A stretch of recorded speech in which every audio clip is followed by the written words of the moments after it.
하나님의 말씀은 잠언 14장 20절, 21절 말씀입니다. 잠언 14장 20절, 21절 말씀입니다. 제가 봉독하도록 하겠습니다. 가난한 자는 이웃에게도 미움을 받게 되나 부유한 자는 친구가 많으니라. 이웃을 업신여기는 자는 죄를 범하는 자요 빈곤한 자를 불쌍히 여기는 자는 복이 있는 자니라. 아멘. 여러분들, 친구라는 단어, 친구 하면은 어떤 생각이 납니까? 만면에 미소가 지어지기도 하지만 또 한편으로는 깊은 외로움이 찾아오기도 하는 그런 단어가 또 이 친구라는 단어가 아닐까 생각이 듭니다. 저는 좀 소심하고 또 관계에 조심스러움을 가지는 사람이라서 그런지 이 관계라는 것이 정말 어렵다라는 생각을 해봅니다. 어릴 때는 어른이 되고 좀 아저씨가 되면은 관계를 더 쉽게 잘 능숙하게 맺을 줄 알았어요. 그런데 어른이 되면 될수록, 아저씨가 되면 아저씨가 될수록 더 어렵더라고요.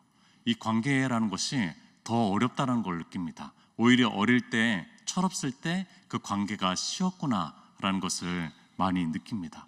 여러분들, 진정한 친구 한 명 사귀는 거, 진정한 친구 하나 얻는 것이 얼마나 어려운 일이고 대단한 일인지 잘 모르겠어요. 그래서 우리가 이렇게 고백하는 거죠. 가족이 최고다. 가족이 최고다. 그러나 이런 생각도 또 100% 맞지도 않는 거예요. 왜냐하면은 가족도 온전한 친구가 못 될 때가 있으니까요. 왜냐하면은 내 마음을 못 알아주는 가족이 있을 수도 있고, 또 너무나 사랑해가지고 그 가족이 너무나 사랑해서 내 안에 있는 속마음들을 다 털어놓기에는 부담이 되는 거예요. 부담을 주고 싶지 않은 거죠. 그러니까 가족도 온전한 친구가 되지 못하는 경우도 많이 있다라는 생각을 해봅니다. 그러니까 이제 카톡도 활용하고 수많은 SNS들, 인스타, 또 온라인 카페, 블로그 여러 가지 것들을 활용하면서 여러 불특정 다수 또는 친구 맺은 사람들, 그런 사람들과 계속적인 관계를 맺어가고 또 계속적으로 알아가려고 하고 계속적으로 소통하려고 하지만 그 깊은 마음의 공허함들은 어떻게 떨쳐버릴 수가 없는 것을 우리는 느낀다는 겁니다. 그래서 우리는 이런 노래를 부르는 거죠. 예수보다 더 좋은 친구 없네. 예수보다 더 좋은 친구 없네. 괴로울 때 다가와서 마음에 평화 주고 신실하신 나의 참 친구. 외로울 때 찾아와서 친구가 되어주는 사랑 많은 나의 참 친구라고 하면서 참 친구는 정말 주님밖에 없구나 라는 이 기쁨의 찬양들을 부르는 거죠. 근데 이제 이 기쁨의 찬양을 부르는 순간에 또 왜 이렇게 서글픈 마음이 드는지 모르겠어요. 주님밖에 친구가 없는 것일까? 내게 주님밖에 참 친구가 없는 것일까? 라는 서글픈 마음이 드는 거죠. 여러분도 오늘 20절을 보면은요, 굉장히 서글프고 씁쓸한 마음이 듭니다. 20절 한번 읽어볼게요. 가난한 자는 이웃에게도 미움을 받게 되나 부유한 자는 친구가 많으니라. 여러분들, 가난한 것도 억울해요. 가난한 것도 너무나 힘듭니다. 마음 힘든데 오히려 그 이웃이 미워하게 되는 거죠. 저 부자는 그렇게 친구가 없어도 될 만한 그런 사람인데도 친구가 많이 붙는 것을 보게 된다는 거예요. 여러분들, 우리 20절을 읽으면서 고개가 막 끄덕여지잖아요. 무서운 현실입니다. 현실 반영을 굉장히 잘한 거죠. 가난해지기 전에는 이웃도 허물없이 잘 지냈고 사람들도 친절하게 잘 대했던 것 같고 가족과 친지들도 가까이 있었던 것 같아요. 그런데 불현듯 가난해지니까 가족과 친지들도 멀어지는 것을 느끼는 거죠. 내가 별 볼 일 없었는데 좀 잘 나가게 된 거예요. 사업이 잘 풀리고 잘 나가게 되니까 주위의 사람들이 하나 둘씩 다시 찾아오게 되고 주위에 있는 것을 목격하게 되는 거죠. 이 20절에 고개가 적극적으로 끄덕여지는 겁니다. 여러분들, 실제로는요, 가난하고 소외되고 이런 사람들에게 도움이 더 많이 필요하고 친구가 더 많이 필요하잖아요. 그런데 실상은 그렇게 친구가 많이 없어 보여도 되는, 도움이 없어 보여도 되는 부자에게 친구들은 더 많이 붙고 또 시중 드는 사람들이 더 많아지는 것을 우리는 목격하게 되는 겁니다. 서글프지만 고개가 적극적으로 끄덕여지는 그런 구절을 20절을 보고 있어요. 여러분들, 하나님은요 사실 20절을 얘기하려고 하는 것은 아닙니다. 21절을 얘기하기 위해서 20절의 현실 반영의 이야기를 하고 있는 것이죠. 22절을 보겠습니다. 이웃을 업신여기는 자는 죄를 범하는 자요, 빈곤한 자를 불쌍히 여기는 자는 복이 있는 자니라. 여러분들, 하나님은요 20절의 삶을 인정하고 있어요. 20절의 삶이 아주 인간 본성의 자연스러운 삶이라는 것조차도 인정하고 있습니다. 그러나 그냥 삶이 그대로 흘러가기를 원하지 않았습니다. 하나님은요 그대로 20절의 삶으로 이어지기를 원하지 않아요. 하나님의 마음은 21절에 있다는 거죠. 여러분들, 20절은요 사람의 이기적인 마음을 반영했다면요 21절은 그것을 뛰어넘는 하나님의 마음, 하나님의 뜻을 반영하고 있는 것입니다. 여러분들, 31절을 한번 좀 보도록 할게요. 읽진 않았지만 31절에 가난한 사람을 학대하는 자는 그를 지으신 이를 멸시하는 자요, 궁핍한 사람을 불쌍히 여긴 자는 주를 공경하는 자니라 라고 얘기합니다. 여러분들, 가난한 자를 학대하는 자는 그를 지으신 이를 멸시한다라는 것이 가볍게 여기다라는 거거든요. 히브리어로는요 가볍게 여기다라는 거예요. 자, 궁핍한 사람을 불쌍히 여긴 자는 주를 공경하다라고 얘기하는데, 이것이 히브리어로 그 유명한 카보드라는 단어입니다. 무겁게 여긴다라는 거예요. 한쪽은 가볍게 여기는 거죠, 한쪽은 무겁게 여기는 겁니다. 그런데 한번 생각해 보십시오. 여러분들, 가난하고 궁핍한 자들은 우리의 마음에 본성적으로는요 가볍게 여겨지는 사람들입니다. 그들이 우리에게 무겁게 여겨지지 않아요. 그러나 그들을 진실하게 대하고 그들을 깊이 생각하는, 불쌍히 여기다라는 것은 깊이 생각했을 때 뇌장이 뒤틀리는 그런 히브리어적 용어거든요.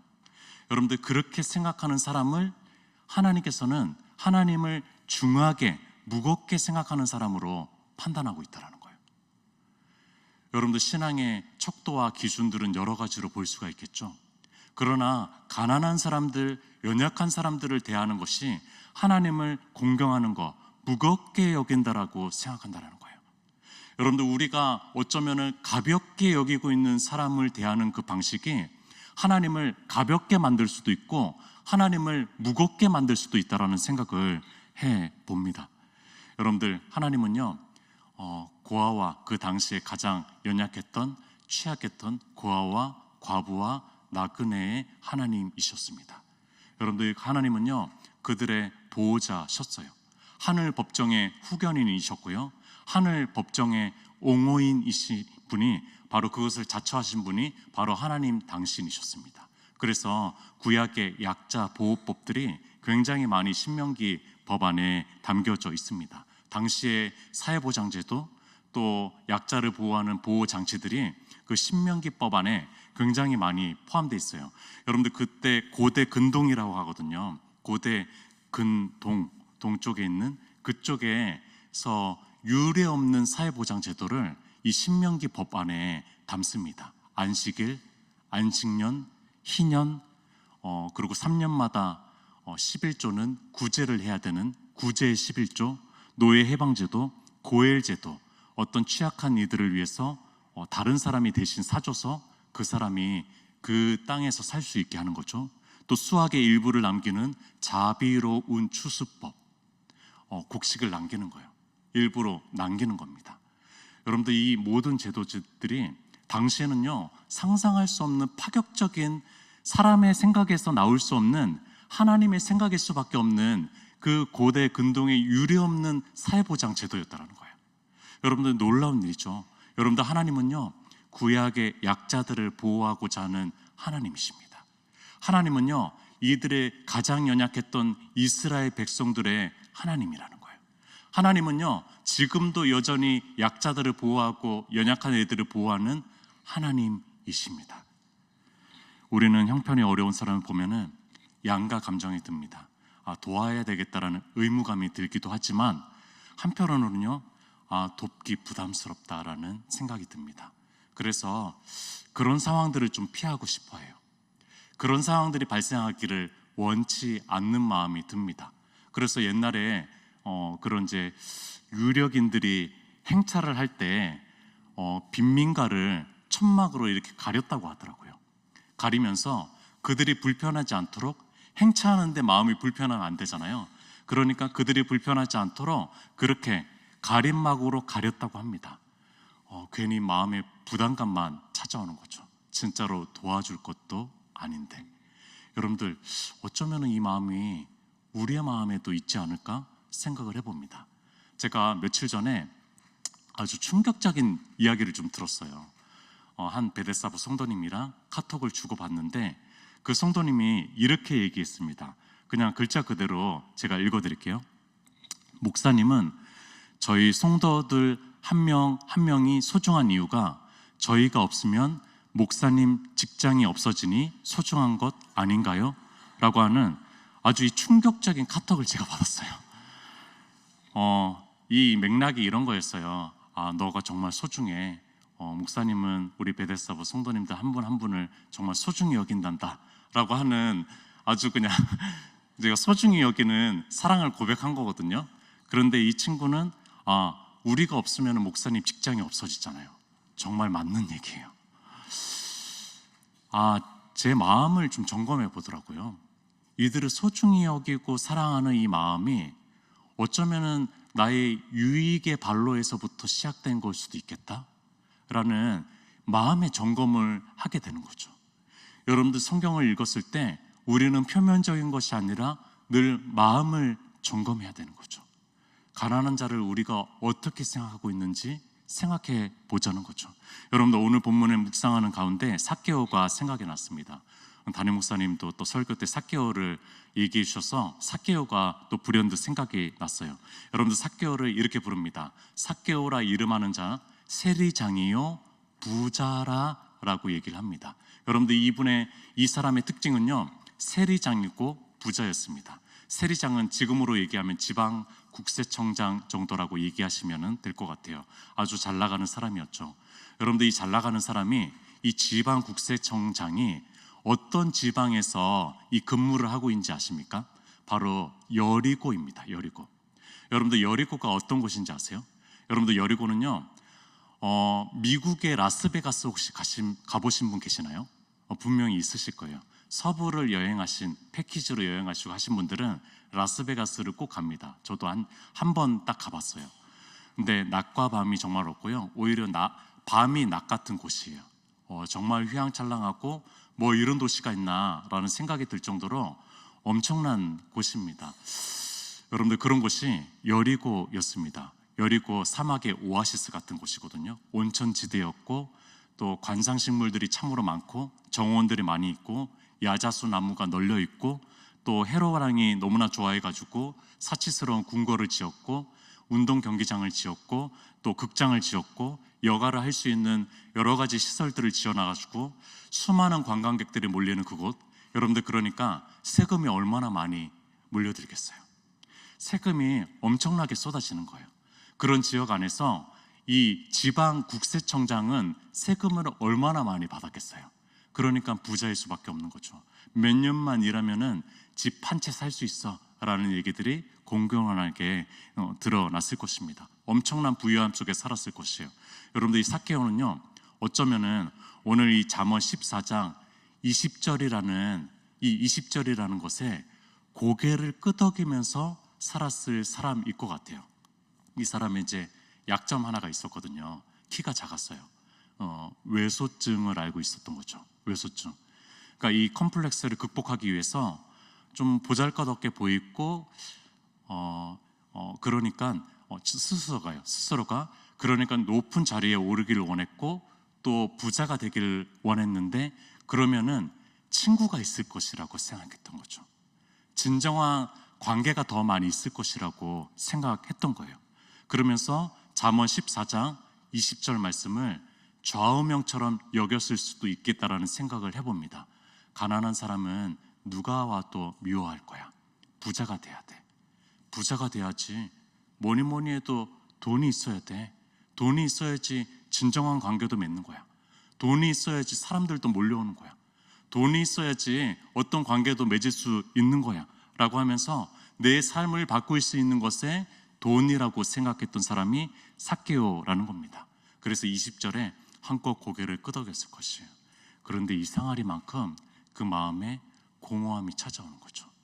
그리고 주위에 있는 사람도 진짜 친구가 아니라는 것을 느끼는 거예요. 왜 이러지?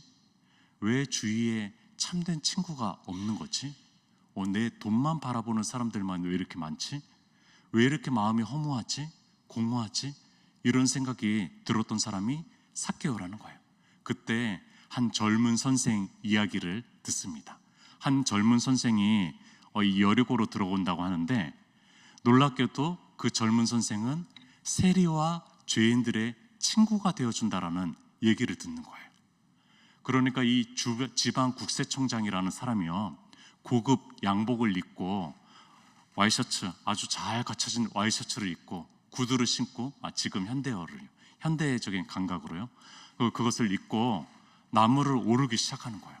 여러분들 생각해 보십시오. 고급 양복들이 다 찢겨질 것이고, 그 나무에 그런 것들이 액체들이 다 묻을 것이고, 나뭇잎이 묻을 것이고, 진물들이 묻을 것이고, 와이셔츠는 다 찢어질 거예요. 그러면서 그 나무를 오르는 지방 국세청장을 생각해 보자는 거예요. 여러분들 거기에 있어서는 안 될 사람이에요. 흔하디 흔한 돌 무화과 나무에 올랐다라고 얘기하고 있어요. 그 팔레스타인 지역에서 그냥 뻔하게 흔하게 볼 수 있는 그 나무로 올랐다라고 얘기하고 있어요. 아주 은밀하게 올랐을 것입니다. 사람들이 보지 않도록 나만 예수님을 보기 위해서 조용히 올라갔을 것입니다. 마음의 절박함이죠. 영혼의 공허함입니다. 진정한 관계에 대한 갈망입니다. 참된 사랑에 대한 열망입니다. 여러분들 부자가 되어보지 않아서 잘 모르겠지만 부자도 그런 마음이 생기겠죠?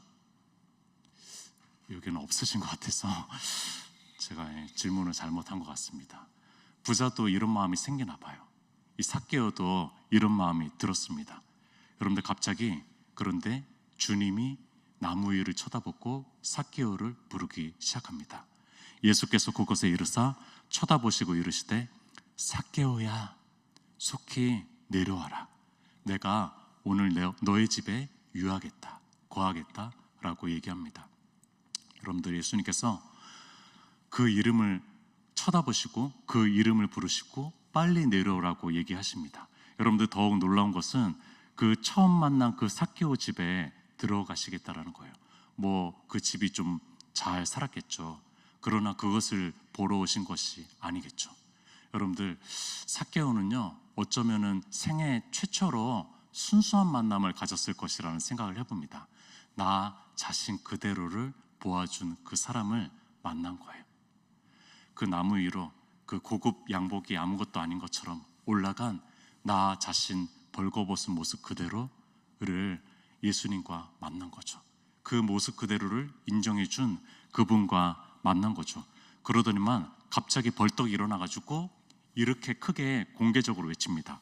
주여 보시옵소서, 내 소유의 절반을 가난한 자에게 주겠사오며 만일 누구의 것을 속여 빼앗은 일이 있으면 내 갑절이나 갚겠나이다 라고 하면서 누구나 들을 수 있는 그런 이야기를 벌떡 일어서서 고백했다라고 얘기합니다. 여러분들 삭개오의 삶이 20절의 삶에서 21절의 삶으로 번져가고 있는 거예요. 전환되고 있는 것입니다. 여러분들 20절의 삶의 좌우명이었어요. 부자가 돼야지, 부자가 돼야지, 그래야지 친구가 생기는 것이. 근데 21절의 삶으로 바뀌기 시작했다는 거예요.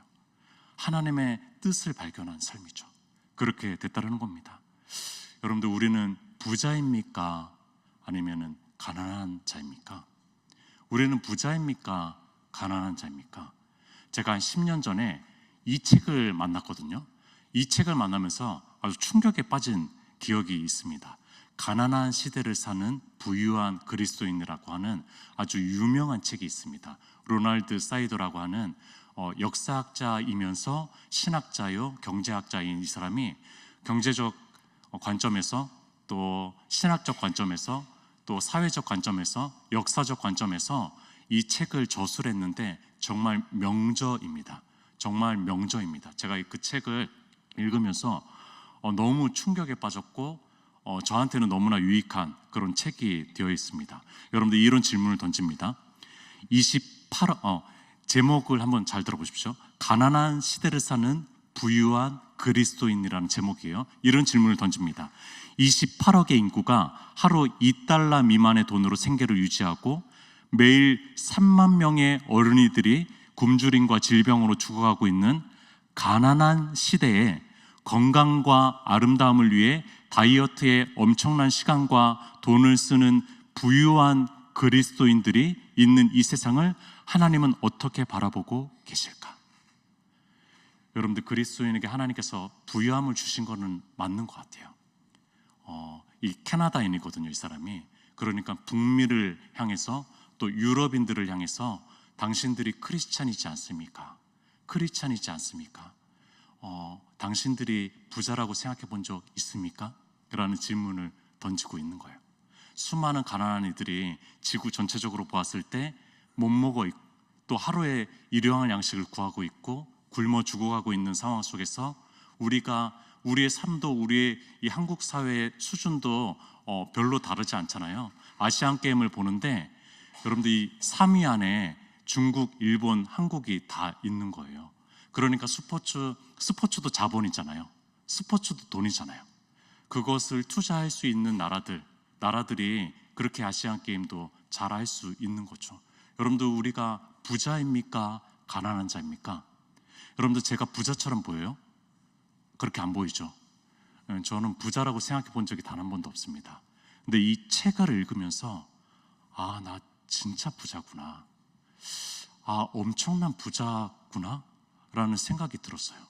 이 책을 읽기 전에는 한 번도 그런 생각 해본 적이 없습니다. 왜 이렇게 없지? 라는 생각만 했었죠. 그러나 이 전 지구적인 관점에서 보면은요, 우리는 엄청난 부자라는 것입니다. 로널드 사이더는 이런 질문들을 폭포수처럼 던집니다. 지나치게 많이 먹고 고급스러운 옷을 입고 사치스럽게 집을 장식한 사람들이 가난을 이해할 수 있을까? 우리는 아버지가 교과서를 사줄 수 없기 때문에 마을에 있는 학교에 가지 못하고 바깥에서 놀고 있는 9살짜리 소년의 마음을 이해할 수 있을까? 우리는 가난에 찌든 부모가 자신의 어린 딸이 기본적인 의료 혜택도 받지 못해가지고 세계 인구의 4분의 1이 그렇다고 합니다. 아이들이 잘 걸리는 질병으로 죽어가는 것을 슬퍼하며 속수무책으로 지켜보는 심정을 이해할 수 있을까? 우리는 매일 3만 4천 명의 어린아이들이 굶주림과 예방 가능한 질병으로 죽어간다라는 그 무시무시한 현실을 이해할 수 있을까? 라는 질문을 던지는 거예요. 여러분들, 이해할 수 있습니까? 여러분들, 이해하기가 참 쉽지가 않아요. 여러분들, 지구 반대편에서 일어나고 있는 이 일들을 이해하기가 쉽지가 않다라는 겁니다. 그러면서 이제 아주 실천적인 구체적인 그런 사례들도 많이 얘기해 줬는데 제가 그거를 얘기하려고 하는 건 아닙니다. 제가 군대를 제대하고 나서 군대에서 좀 신앙적으로 은혜를 많이 받았거든요. 군대에서 세례도 받고 은혜도 많이 받고, 그래서 나와서 중국에 2달 정도 선교를 갔습니다. 중국 북경과 또 남쪽에 있는 쿤밍, 이 두 군데를 한 달씩 있었어요. 거기 이제 그 선교지를 천독반이라고 합니다. 탈북민들이 이제 같이 와서 같이 생활하고 하는데, 주로 하는 일들이 이제 성경을 읽는 것인데, 성경을 1000번 읽는 것이 그들의 이제 목표예요. 그래서 성경이 없는 곳에도 성경 자신이 되어서 선교하라는 그런 뜻이죠. 그래서 저도 거기서 한 5독 정도를 했거든요. 2달 이렇게 지내면서. 근데 북경에 있었던 선교사님이 식사 기도를 할 때마다 하는 기도 제목이 있었습니다. 그 기도 제목이 이런 기도 제목이었습니다. 지구 반대편에 있는 못 먹어 죽어가는 이들을 돌보아 주시고 먹여 주시옵소서. 이 기도 제목을 식사 때마다 하는 거예요. 너무 감동이 돼서 그냥 그 선교사님은 정형화된 그런 이제 문구처럼 기도 제목을 넣고 했거든요. 저는 처음 들어본 기도 제목이었어요. 식사 기도할 때 이런 기도 제목을 한 사람을 제가 처음 경험한 거예요. 그러니까 너무나 감동이 돼가지고 중국에서 귀국해서 한국에 돌아와서도 식사 기도할 때마다 그 기도 제목을 올렸는데 점점 잊혀지게 되는 거죠. 그리고 이제는 그 기도 제목을 하려고 하면은 부끄러워서 못 하겠더라고요. 한 번도 그들을 생각해 본 적이 없는데 내가 살면서 한 번도 그들을 생각하지 않다가 그 기도 제목을 하려고 하니까 너무나 부끄러운 마음이 들었던 것입니다. 여러분들, 우리와 그들이 연대하고 같이 한 지구상 안에서 살아가고 있다는 것을 생각해 본 적이 있느냐는 거예요. 있느냐는 겁니다. 오늘 21절, 이웃을 업신 여기는 자는 죄를 범하는 자요 빈곤한 자를 불쌍히 여긴 자는 복이 있느니라. 여러분들, 그들이 있어요. 그들이 있다라는 거예요. 어떤 실천적인 방법들은 또 주님께서 각자에게 주시는 것이라면은 저는 이 식사 기도를 회복하고 싶습니다. 제 마음에서, 제 삶에서 이 식사 기도를 회복하고 싶어요. 저 지구 반대편에 있는 못 먹어 죽어가는 이들을 위해서 돌보아 주시고 그들을 먹여 주시옵소서. 그들에게 일용할 양식을 주시옵소서. 이거를 저는 식사 기도 때 회복하고 싶습니다. 우리 성도님들은 어떤 마음을 회복하고 싶으십니까? 함께 기도했으면 좋겠습니다. 하나님께서 우리를 부유한 자로 세우셨더라고요. 그렇다면은 또 그런 책무를 가지고 또 책임감을 가지고 또 못 먹어 죽어가는 이들이 있다면은 그들을 생각하고 기도하는 것부터, 그들이 있다라는 것을 먼저 생각하는 것이 정말로 필요하지 않을까 생각이 듭니다. 그들이 있고 또 그들을 위해서 기도하고 할 수 있었으면 좋겠습니다. 좀 뜬구름을 잡는 기도 제목 같지만 이 시간은 북한 땅과 또 여러 대륙 속에서 죽어가는 이들, 못 먹어 죽어가는 가난한 이들, 기아 속에서 신음하고 있는 이들이 있다면은 그들을 위해서 불특정 다수여도 좋습니다. 그들을 생각하면서 우리가 기도했으면 좋겠습니다. 우리가 혹여 후원하고 있고 기도하고 있는 영혼이 있다면은 그들을 위해서 더욱 간절히 또 기도했으면 좋겠습니다. 우리 주여 한번 외치고 기도하도록 하겠습니다.